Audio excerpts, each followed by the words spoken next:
Major funding for KPBS Evening Edition has been made possible in part by Bill Howe Family of Companies, providing San Diego with plumbing, heating and air, restoration, flood and remodeling services for over 40 years. Call 1-800-BILL-HOWE or visit billhowe.com. And by the Conrad Prebys Foundation, Darlene Marcos Shiley, and by the following.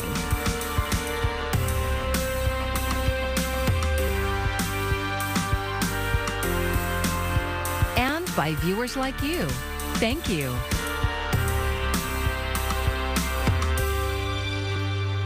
Good evening. It's Thursday, May 12th. Thanks for joining us. I'm Maya Trabulsi. Close to 100 firefighters from San Diego County are helping to battle a swift-moving wildfire to the north of us. About 24 homes destroyed and 200 acres charred as dry and windy conditions fuel the flames in Laguna and Niguel, sending smoke our way.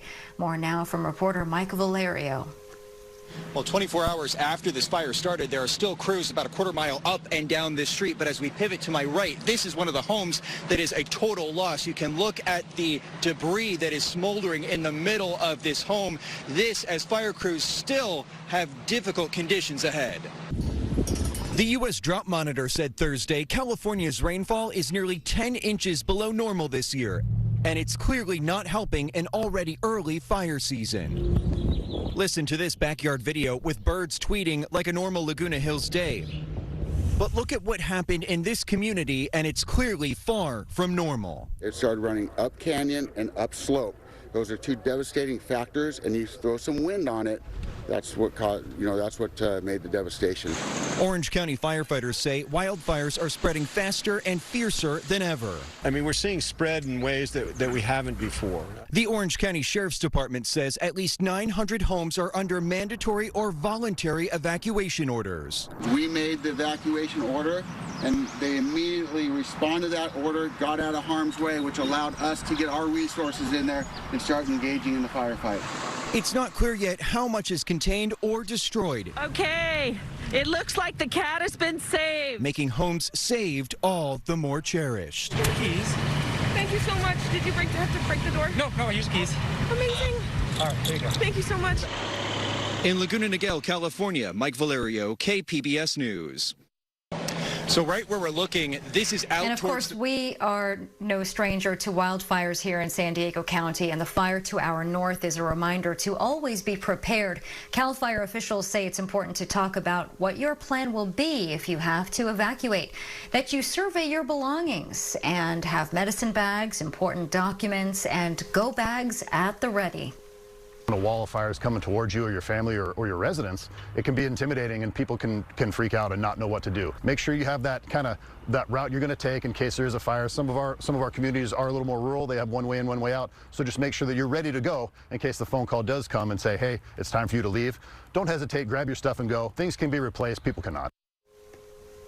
And a few other reminders. Keep up to date on brush clearance around your property and keep yard work to the early mornings or on days when it's cooler or even overcast. Also check to make sure your trailers and cars don't have loose chains or parts that may cause a roadside fire. San Diego Mayor Todd Gloria says he's proposing the largest infrastructure investment in city history, more than $800 million for a wide range of improvements. Today, he and other San Diego leaders gathered at Mountain View Park to outline his plan. KPBS Speak City Heights reporter Jacob Ayer has the details. Let me just bring it home if I can. Mayor Todd Gloria covered a wide range of proposals for his upcoming budget, which include park and streetlight improvements, stormwater projects, and clean water investments. Gloria says that the proposed infrastructure upgrades will be distributed equitably across all parts of the city. We're also allocating dollars to complete updated street conditions assessment, which will tell us which neighborhoods need this attention the most and dedicate our limited resources to where it's at. So it's not about subjective, it's objective. It's inventorying every street, figuring out which ones are the absolute worst, and put the dollars there where they'll make the most difference. The $809 million capital improvements program represents the largest investment in infrastructure in city history, according to Gloria's office. Mountain View resident Gabriel Islas, known as Mr. G, says he'll finally be able to see upgrades in his his local park, which some neighbors say is unsafe. And we want to be here all the time with services and resources and letting them know, hey, here's what you can get and here's how you can get it, because a lot of people don't know, especially the lock-ins and the shut-ins. They don't know how to get to these services. But if we bring them to the park, all that dark stuff will go away and we'll keep bringing help and resources to the community. Gloria says even with infrastructure upgrades, staffing is a big issue that needs to be addressed head on. Whether it is the additional positions or the salary increases that we're proposing, this is how we'll go from having just 8 electricians today to the closer to 30 or so that we need to make sure that street lights are not out for nearly a year before we can repair them. Ground maintenance workers, we're proposing significant pay raises for these individuals because they're basically making minimum wage now, and we can't find people to do this work. Gloria's proposed budget is for fiscal year 2023, which begins on July 1st. The City Council is currently reviewing and discussing the mayor's entire proposed budget in a series of public hearings. Jacob Ayer, KPBS News.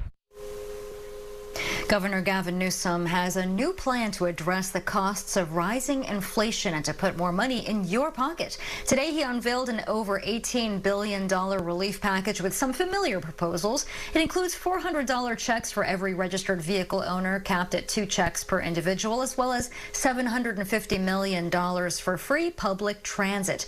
You might remember those from a plan that he announced weeks ago. Some state lawmakers have argued checks shouldn't be based on vehicle ownership. The governor's latest proposal also includes rental and utility bill assistance, extending health insurance premium assistance, and waiving childcare fees for low-income families. Inflation is also triggering an increase to California's minimum wage. It will rise to $15.50 for all workers starting on January 1st, 2023. The state's minimum wage law requires an increase when inflation exceeds 7%. Another grim milestone for COVID-19. Today, the White House is marking 1 million deaths. As the U.S. continues fighting the war on the virus, new data shows booster shots may be more important than ever. Mandy Gaither has more. At the White House, flags flown at half-staff in memory of 1 million Americans who have lost their lives to COVID-19. 1 million COVID deaths. 1 million empty chairs around the family dinner table. Each irreplaceable.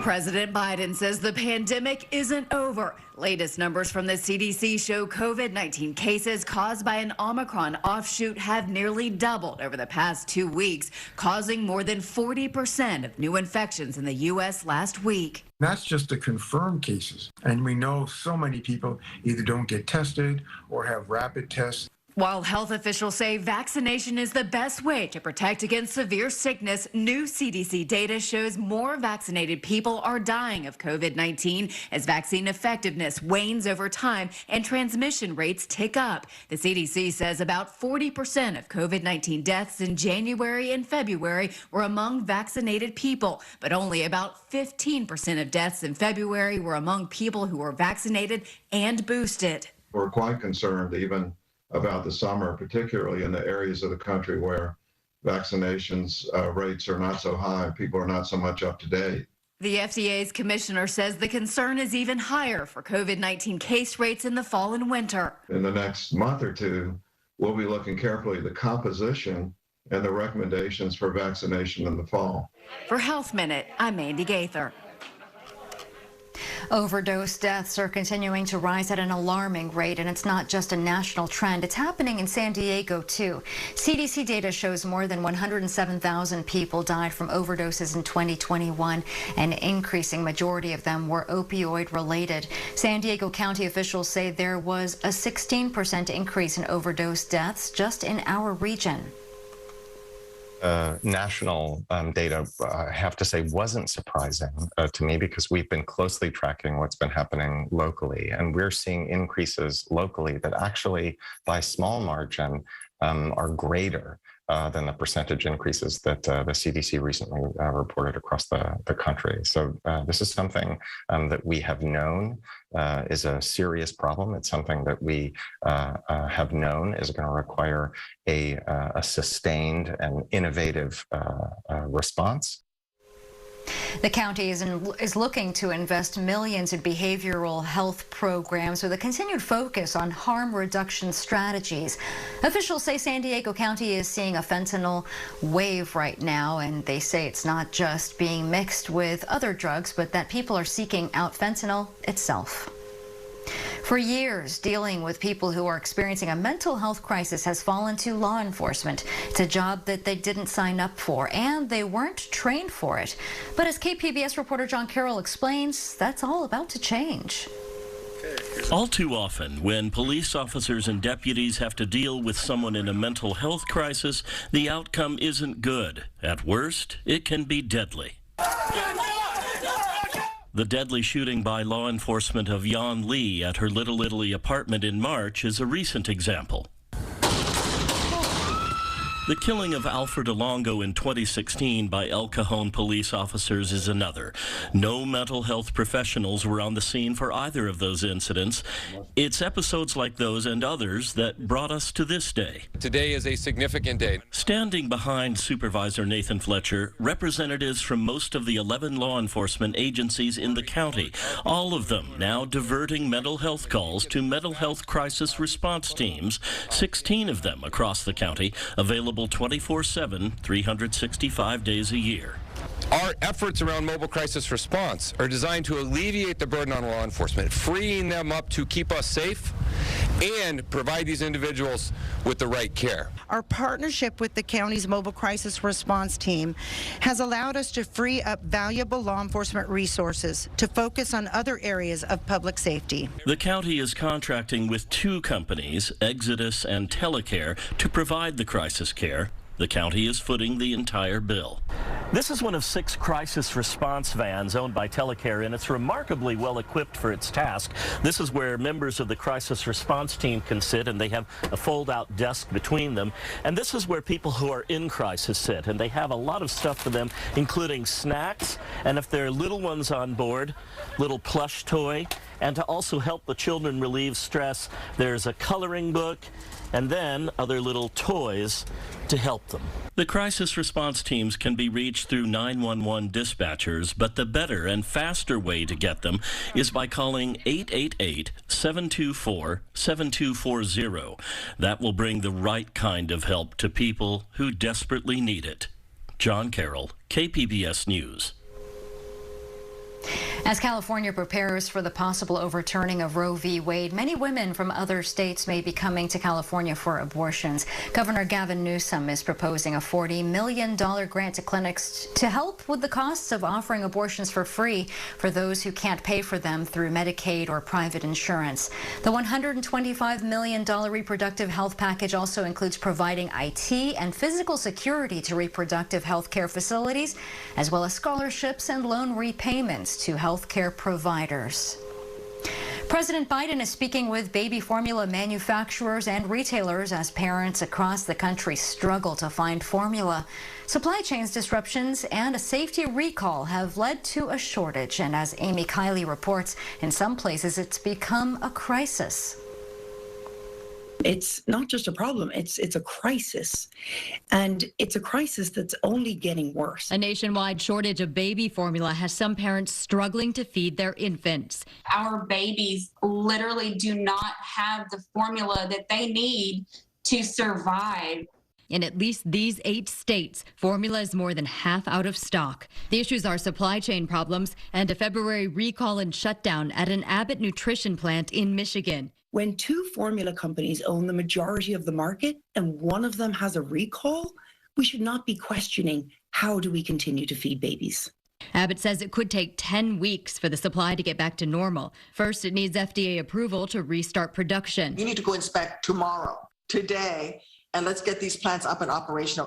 Members of both parties say they're concerned. In this statement, Senate Minority Leader Mitch McConnell blames the Biden administration. He says they were sluggish to respond to the problem. If you're trying to feed your baby, doctors say don't make formula at home or stretch out your supply. Those could lead to poor nutrition. Experts say you might consider switching brands, trying to restart lactation, or asking your pediatrician about using cow's milk or toddler formula. In the long term, we need to make sure that we're finding a solution so we're not in this crisis again. how do we not have a backup plan to make sure that this never happens? Like, what are we going to do to help get our babies fed? I'm Amy Kiley reporting. This week, there's a spotlight on healthcare heroes. It's National Nurses Week, and KPBS health reporter Matt Hoffman brings us the story of a nurse who works with patients 8,000 feet in the air. For National Nurses Week, we're spotlighting a nurse that doesn't work in a hospital, but works on one of these. If you need us anywhere in San Diego, we can respond. Meet Mercy Air flight nurse Kelly Foreman. Godmother is up here, but Colleagues call her the godmother of air medical services in San Diego. 24 hours a day, 7 days a week, there's a resource that's just like this. And you wouldn't really know about us until it's your worst day of your life. For the last 27 years, she's been responding to emergencies all across Southern California. We caught up with her at Mercy Air's Oceanside base. They have multiple locations in the county ready to respond at a moment's notice. The pagers go off, the tones drop, and it can be anything from a motor vehicle accident, it could be someone having a heart attack out in the East County, it could be a drowning on the beach. And we have to be prepared to take care of everything. These helicopters are sort of like flying ambulances, only they can do more. Each crew has a flight nurse and a paramedic or a physician on board. It's literally an intensive care unit in the air. This bag, we call it Bob, big orange bag. It's 34 pounds of emergency room right here and now. On board, crews carry a variety of medications, and they're able to do transfusions mid-flight. This is the life-saving stuff that, you just don't really appreciate that's there, and that's that we carry blood. And we carry plasma. Every second matters when responding to emergencies, and typically air crews get called to remote locations or to scenes where patients desperately need attention. Starting and being able to institute the therapies right at the scene, that is huge. So we make use of those valuable minutes that people have that make the difference between success and tragedy. During her years as a flight nurse, Foreman has helped save thousands of lives. Some days are tougher than others, especially when she's the last person a patient sees. It's so easy by grabbing a hand and just reaching down and leaning down and saying, "My name is Kelly, I'm going to be there for you. I am going to take you all the way to your next doctor." And sadly enough, sometimes I have walked all the way to the Lord, and that is a really tough place to be, but that's part of what we have to do. All right, kids. Part of Foreman's job is also helping to train resident physicians from UC San Diego Health. She loves what she does, and now 61, Foreman doesn't have any plans to slow down. If I could go off of the passion in my heart, I would be here another 27 years. Those two that were sitting in there are going to take this flight. Foreman says to this day, she still gets the same adrenaline rush for every call. Matt Hoffman, KPBS News. The current shortage of teachers and school staff has now found its way to the great outdoors, and the largest outdoor school in California, run by San Diego County's Office of Education. KPBS education reporter MG Perez takes us there. I'll put it down like that. No, don't move it. It's too far. That boy needs to move. These students from Meadowbrook Middle School are in a simulated life or death situation. They have to carefully maneuver their entire team across the toxic river bubbling at their feet. It's far from their usual classroom in Poway. I don't know. I just get to see nature more, understand more things, and not just sitting in a chair looking at a screen. It's better for me anyways. The San Diego County Office of Education operates the Cuyamaca Outdoor School near Descanso, offering a week-long curriculum using 25,000 acres of Cuyamaca Rancho State Park as a classroom. There is math and science involved, along with rock climbing and team building. The students are learning very rigorous science curriculum. But at the same time, they are learning some really amazing social skills that they don't have an opportunity to learn in a regular school setting. Come on, Zayden, you're almost there. This educational setting is an all-play. Schools bring their entire 6th grade level classes. The middle school age group is often most able to enjoy the week-long overnight adventure and separation from parents. Jen Keller is here supporting her 12-year-old daughter, Jordan, who has special needs. 1, 2, 3. She's always up for a challenge. On her communication device, if you say, hey, Jordan, you want to go to 6th grade camp? She says, challenge accepted. You know, let's go do it. You know, she smiles. We're going over uneven terrain, and she's all for it all the time. There is a summer camp vibe to the school experience that requires the support of a full staff of workers who are here year-round through rain, high winds, and snow chains. Like most employers, the County Office of Education has been challenged in filling so many open positions thanks to COVID. But a job here at the outdoor school is not like most jobs. Well, we need all kinds of people, staff that work directly with the students out on the trail and in the cabin. So we're hiring for substitutes and custodial help in our maintenance and custodial department. Our health services department, our health center, we need support there as well.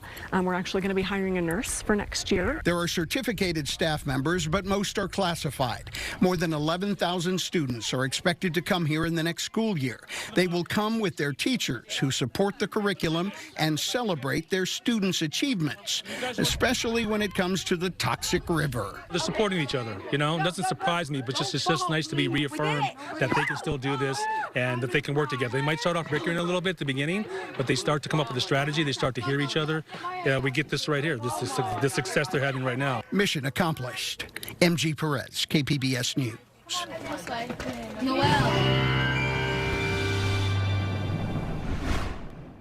Well, the warming trend that we've been experiencing throughout our Thursday will continue right on through the weekend, and we also have an onshore flow that will be cooling the coast and the valleys, especially by the time we get to Sunday, and that will kind of limit our warming trend. And then as we head into early next week, we'll have areas where you have those evening and morning low-level clouds, and then they should clear by the time we head throughout the daytime hours. But for tonight, temperatures falling back a little bit better in Ramona. The past couple of nights, it's been chilly in the 30s. Well, tonight you'll drop back to some mid-40s. El Cajon, 52 degrees. Escondido, 49. Oceanside, 46. Borrego Springs only falling back to 61. And Mount Laguna, about 52 degrees. Friday, with high pressure in control, that means the heat will continue to build, and it's going to be quite a contrast to what we had starting off our work week, especially as we end it. High temperatures will be 5 to 15 degrees higher than what we had for today. So enjoy it, soak up all the sunshine. I mean, Futurecast showing you even from the lunch hour and then beyond, you got nothing but sunshine, and that's because you do have high pressure in control and that sinking motion of air going on. So not a lot of cloud coverage. In fact, if you look at tomorrow's forecast, sunshine all around. And remember that warming trend I talked about?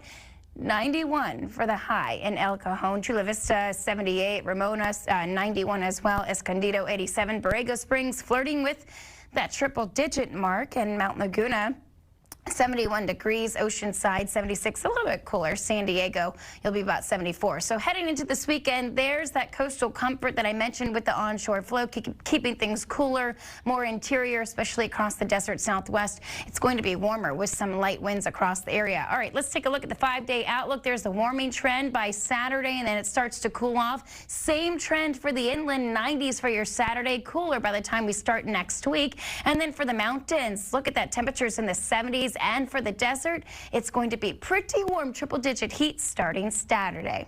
For KPBS News, I'm meteorologist Michelle Rotella. The new documentary Viva Maestro serves up a portrait of the Los Angeles Philharmonic's dynamic music and artistic director Gustavo Dudamel. The film looks back at a moment of turmoil in the Venezuelan conductor's life and homeland in 2017. KPBS film critic Beth Accomando has this review.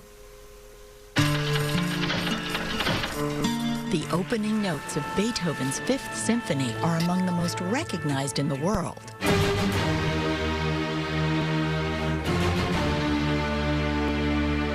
But no one dissects them and makes you hear them with fresh ears like Gustavo Dudamel does in the documentary Viva Maestro. Toquen corchea, jam, pam, pam, pam, pam, pam, pam, pam, pam, pam, pam, pam, pam, sol, en sol, 3 y 4. Pero más articulado.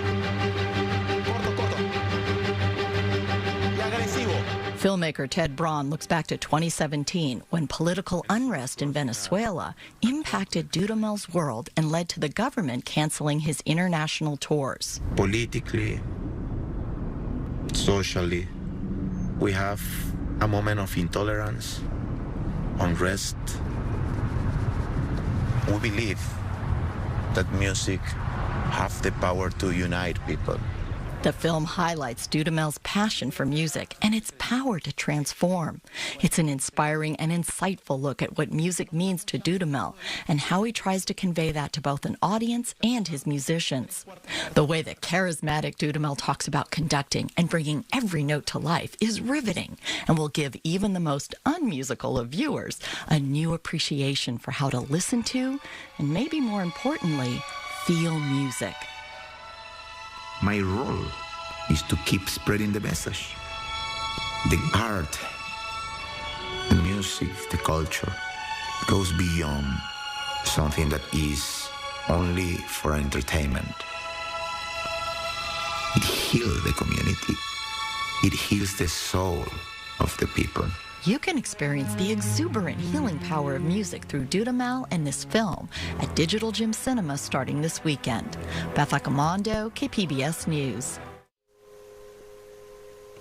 A first-of-its-kind racing experience is now at Legoland, California. Visitors will get to see a life-sized Ferrari built out of more than 350,000 Lego pieces. People will also get to build their own Lego Ferrari and race it on a virtual track. The new exhibit looks to capitalize on the newfound interest in Formula One racing. The centerpiece took almost 4,000 hours to create. And you can find tonight's stories on our website, kpbs.org. Thanks for joining us. I'm Maya Trabulsi. Good night. Major funding for KPBS Evening Edition has been made possible in part by Bill Howe Family of Companies, providing San Diego with plumbing, heating and air, restoration, flood and remodeling services for over 40 years. Call 1-800-BILL-HOWE or visit billhowe.com. And by the Conrad Prebys Foundation, Darlene Marco Shiley. And by the following: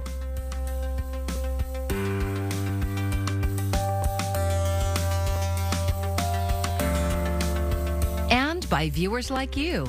Thank you.